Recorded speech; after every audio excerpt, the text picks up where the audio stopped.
முழுதாக கட்டி முடிக்கப்படாத ராமர் கோயிலை திறந்து அரசியல் ஆதாயம் தேடும் பாஜக அரசின் நடவடிக்கையை இம்மாநாடு வன்மையாக கண்டிக்கிறது.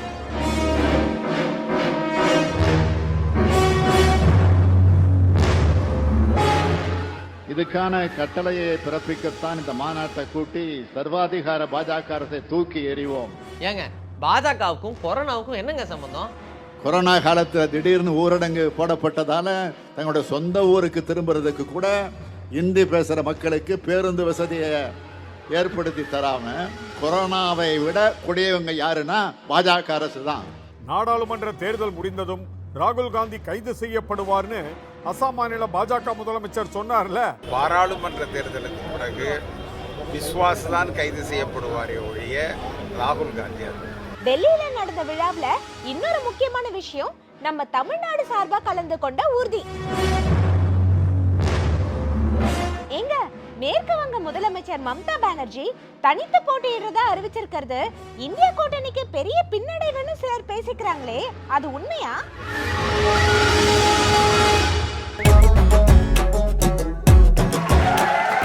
அதாகப்பட்டது மகாஜனங்களே. செல்லக்குட்டி, இந்த கடையில வாங்குற கேக்கு மாதிரி எந்த கடையிலுமே இருக்காது. எனக்கு ஒரு வாட்டி கூட நீங்க கேக் வாங்கி கொடுத்தது இல்லையே. வாங்க சார், எப்படி இருக்கீங்க? நல்லா இருக்கேன் தம்பி. இன்னைக்கு 75வது குடியரசு தின விழா நாடு முழுக்க கொண்டாடப்படுது. இதுக்கு ஏதாவது ஸ்பெஷல் கேக் இருக்கா? இதுக்கு கேக் இல்ல சார், சாக்லேட் தான் கொடுப்போம். கொரோனா காலத்துக்கு அப்புறமா ஏதாவது மாற்றம் வந்துருச்சா என்ன? இப்ப எதுக்கு கொரோனாவை எடுக்கிறீங்க? கொரோனா காலத்துக்கு அப்புறம் நிறைய விஷயங்கள் மாறிடுச்சு. அதை வச்சு இந்த தம்பி சொல்லி இருப்பாரு. நீ எதுக்கு பாஜக காரங்க மாதிரி கொந்தளிக்கிற? ஏங்க, பாஜகவுக்கும் கொரோனாவுக்கும் என்னங்க சம்பந்தம்? அது தம்பி, கொரோனாவை விட பாஜக கொடியது அப்படின்னு நம்ம முதலமைச்சர் ஸ்டாலின் அவர்கள் பேசியிருக்காரு. நீயே வேணா பாரு. கொரோனா காலத்தில் திடீர்னு ஊரடங்கு போடப்பட்டதால தங்களுடைய சொந்த ஊருக்கு திரும்புறதுக்கு கூட இந்தி பேசுற மக்களுக்கு பேருந்து வசதியை ஏற்படுத்தி தராம பல நூறு கிலோமீட்டர் தூரம் மக்கள் நடந்து தங்களுடைய ஊருக்கு போன கொடுமையை பார்த்து நாம கண்ணீர் விட்டோம். பலர் தண்டவாளத்தில் நசுங்கி இறந்தாங்க. அப்படின்னா கொரோனாவை விட கூடியவங்க யாருன்னா பாஜக அரசு தான். மொழிப்போர் தியாகிகளோட வீரவணக்க நாள் பொதுக்கூட்டத்துல முதலமைச்சர் பேசுனதை பத்தி சொல்றீங்களா? மத்திய பாஜக அரசாங்கம் இந்திக்கு முக்கியத்துவம் கொடுக்கறது ஹிந்தி பேசும் மக்களை ஏமாற்றுவதற்கு தான் அப்படிங்கிற மாதிரி சொல்லியிருக்காரு. அதையும் பாத்தீங்களா? இந்திய ஒன்றியத்தை ஆளும் பாஜக அரசானது இந்திய மொழியை திணிக்கிறதுக்கு காரணம் இந்தி பேசும் மக்களை ஏமாத்துறதுக்கு தான்.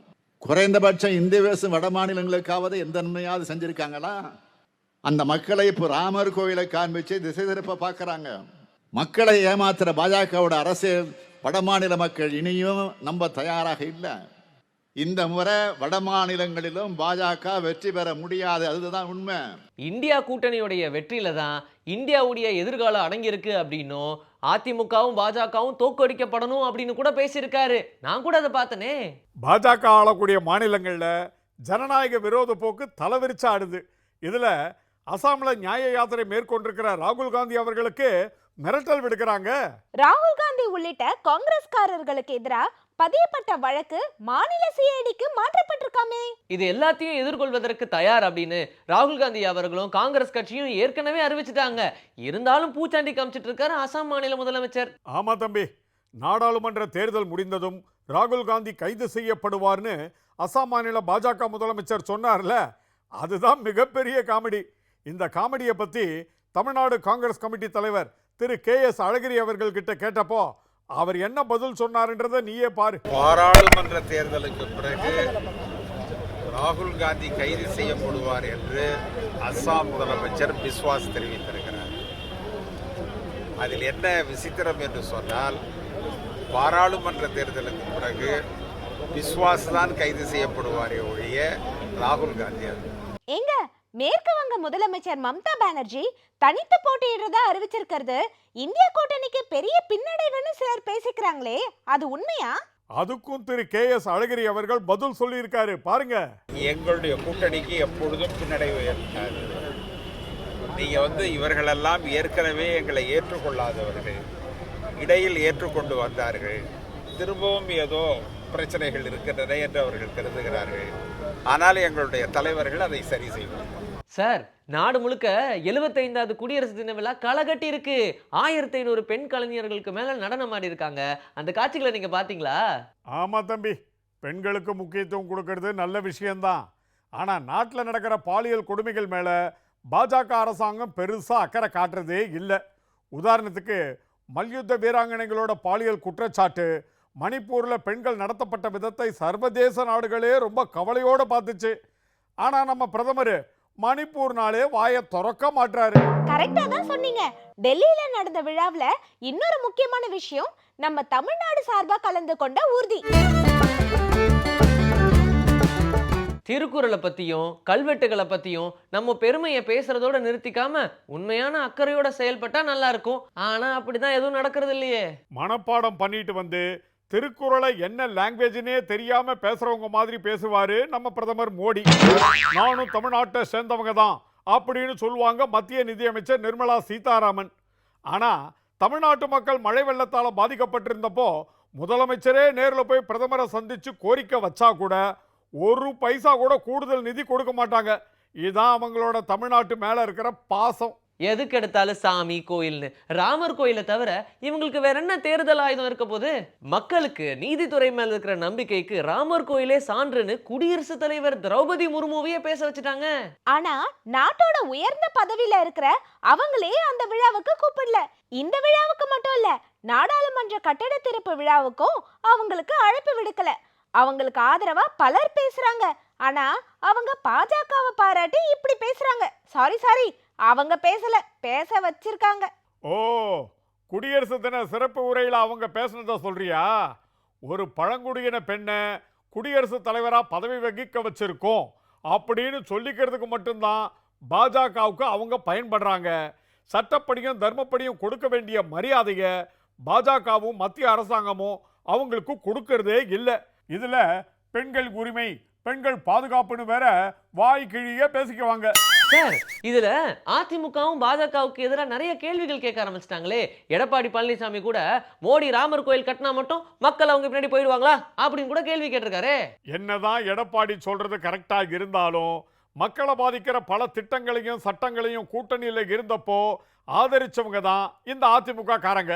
அவங்களுக்கு அண்ணாமலையோட ஏற்பட்ட பிரச்சனை தான் இந்த நிலைப்பாடு காரணமே தவிர வேற எந்த கொள்கையும் கோட்பாடும் கிடையாது. என்னதான் இருந்தாலும் தமிழ்நாட்டுக்கு ஒரு கலாச்சாரம் இருக்குல்ல. லாபம் வந்தா ஆதரிக்கிறது, எதிர்ப்பு வந்தா எதிர்க்கிறது. இது நம்ம கலாச்சாரமே இல்லையே. கரெக்டா சொல்றீங்க மேடம். அதனால தான் பாஜகவால இங்க கால் ஒண்ண முடியல. தலைகீழ நின்னாலும் அண்ணாமலைஜியாலையும் அவங்க சகாக்களாலையும் தண்ணி குடிக்க முடியல. அட போப்பா, அவங்களே கூட்டம் சேர்க்க பணம் கொடுக்கறதுல சட்டையை கழிச்சுக்கிட்டு நின்றுகிட்டு இருக்காங்க. பாவம், அவங்களுக்கெல்லாம் தமிழ்நாட்டு மக்களுடைய கலாச்சாரம் பத்தி என்ன தெரியும்? இன்னைக்கு சென்னையில் நடந்த குடியரசு தின விழாவில் கூட மாணவர்கள் நம்மளுடைய பாரம்பரிய கலாச்சாரத்தை பிரதிபலிக்கிற மாதிரி நடனமாடி இருக்காங்க. அதை பார்த்தீங்களா?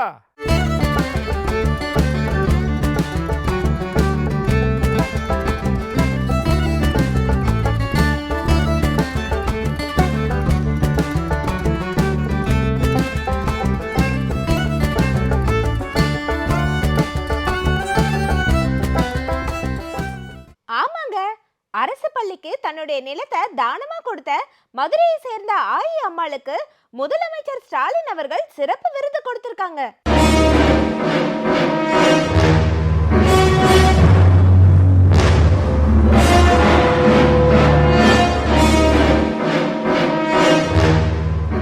கல்விக்கண் திறந்த காமராஜர் அவர்கள் பிறந்த மண்ணான இந்த தமிழ்நாட்டில் உண்மையிலேயே ஆயி அம்மா அவர்கள் செஞ்ச இந்த செயல் பெருமைப்பட வேண்டிய விஷயம்தான். தம்பி, இவங்க உணர்வுபூர்வமா செஞ்சிருக்காங்க.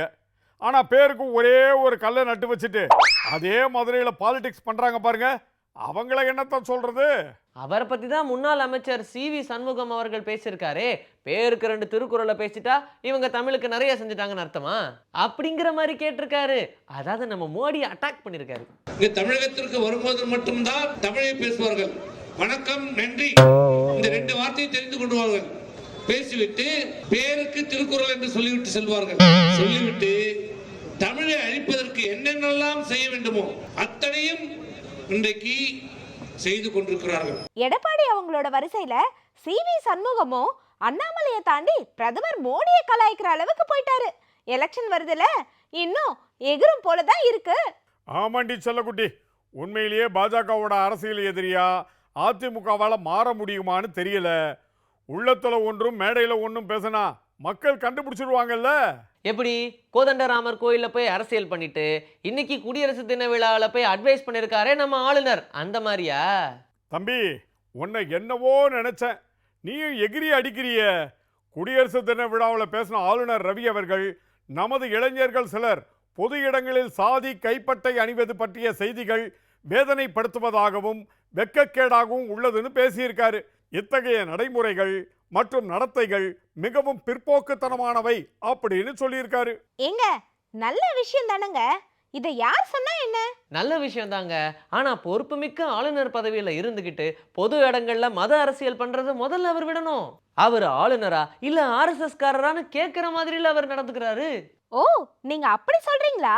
மத ரீதியா பிளவுபடுத்தும் வேலையில யார் ஈடுபட்டாலும் தப்புதான். அதே மாதிரி ஜாதி ரீதியா அடையாளப்படுத்துற மாதிரி யார் நடந்துக்கிட்டாலும் தப்புதான். சூப்பர் டி செல்லக்குட்டி, இந்த மாதிரி நல்ல கருத்துக்களை குடியரசு தினத்தை அன்னைக்கு நீ சொல்றது எனக்கு ரொம்ப சந்தோஷமா இருக்கு. சார், வெல்லும் ஜனநாயக மாநாடு திருச்சியில கலக்கி எடுத்திருக்கு பாத்தீங்களா?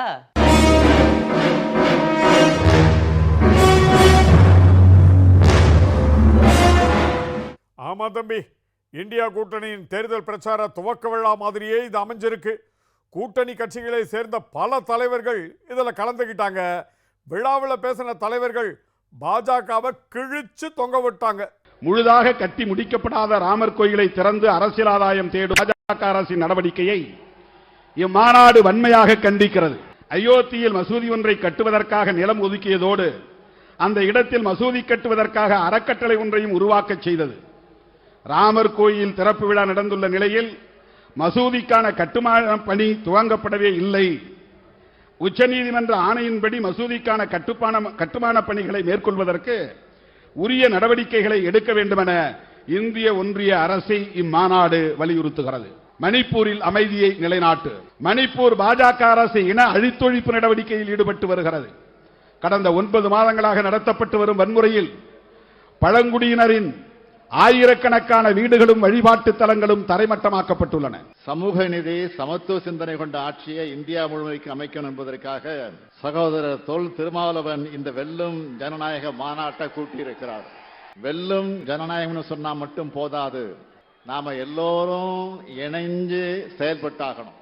இதுக்கான கட்டளையை பிறப்பிக்கத்தான் இந்த மாநாட்டை கூட்டி சர்வாதிகார பாஜக அரசை தூக்கி எறிவோம். செம்மையா பேசியிருக்காங்க.